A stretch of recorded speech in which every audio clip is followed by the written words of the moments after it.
తులారాశి వారికి విశ్వావసునామ సంవత్సరంలో గోచార పరిస్థితులు ఏ విధంగా ఉండబోతున్నాయి, ఆదాయ వ్యయములు, రాజపూజిత అవమానములు ఏ విధంగా ఉన్నాయి, ప్రతికూల అనుకూల పరిస్థితులు, ఏ దేవతార్థం చేసుకుంటే బాగుగా ఉంటుంది అనేటువంటి విషయాలు తెలుసుకుందాం. చిత్తా నక్షత్రం 3, 4 పాదములు, స్వాతి నక్షత్రం 1, 2, 3, 4 పాదములు, విశాఖ నక్షత్రం 1, 2, 3 పాదముల వారు కలిసి తులారాశి వారు అవుతున్నారు. ఈ సంవత్సరం వీరికి ఆదాయము 11, వ్యయము 5, రాజపూజితము 2, అవమానము 2 ఈ విధంగా ఉన్నాయి. ఈ సంవత్సరం మే 14వ తేదీ వరకు గనక చూసుకున్నట్లయితే మరి దేవగురువు అయినటువంటి బృహస్పతి వీరికి అష్టమ స్థానంలో ఉన్నారు. దాని తదుపరి మే 15వ తేదీ నుండి 9వ స్థానంలో సంచారం పూర్వకంగా గురువు అనుకూల పరిస్థితులు కలగజేస్తున్నాడు. అయితే ఈ మే 14వ తేదీ వరకు కాస్త ప్రతికూల పరిస్థితులు ఉన్నప్పటికీ కూడా దాని తదుపరి ఏమిటి అనుకూల పరిస్థితులు కలగజేస్తున్నాడు. అలాగే మరి కర్మకారకుడైనటువంటి శనేశ్వర భగవాను కనుక చూసుకున్నట్లయితే షష్టమ స్థానం అనగా 6వ స్థానంలో శుభయోగ ఫలితాలను కలుగజేస్తూ ఉన్నాడు.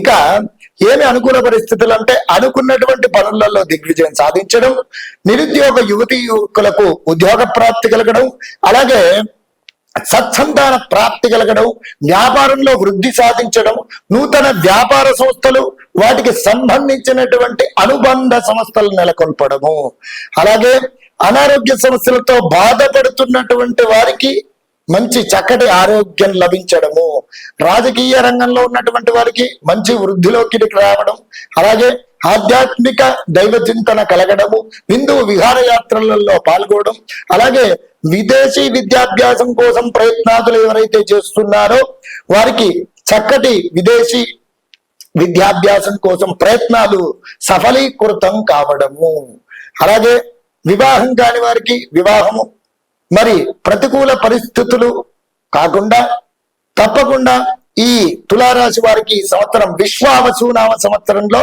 ముఖ్యంగా 2వ అద్భుతమైనటువంటి రాశులలో వృషభ రాశి ఒకటి, ఇక తులారాశి అద్భుతంగా ఉంది అని చెప్పుకోవచ్చు. ఇంతవరకు మనం చెప్పుకున్నటువంటి రాశులలో ముఖ్యంగా గమనించినట్లయితే. కాబట్టి అన్నీ కూడా అనుకూల పరిస్థితులే కలుగుతున్నాయని చెప్పి ఈ తులారాశి వారికి ముఖ్యంగా చెప్పుకోవచ్చును.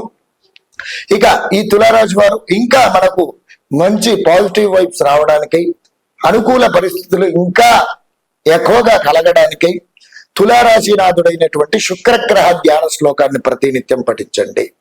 ఈ 14వ తేదీ వరకు కూడా మరి కాస్త పనులలో అవరోధాలు, మే 14వ తేదీ వరకు కాస్త పనులలో అవరోధాలు తలెత్తుతాయి. కాబట్టి దత్తాత్రేయ స్వామి వారి ఆరాధన చేసుకోవడం, శ్రీ గురుగ్రహ ధ్యాన శ్లోకాన్ని పఠించడం ఉత్తమోత్తమైనటువంటిది. వీటితో పాటుగా ప్రతినిత్యం పఠించవలసినటువంటి నామజపం ఓం తత్వనిరంజనాయ తారక రామాయ నమః అనేటువంటి నామాన్ని ప్రతినిత్యం పఠించండి.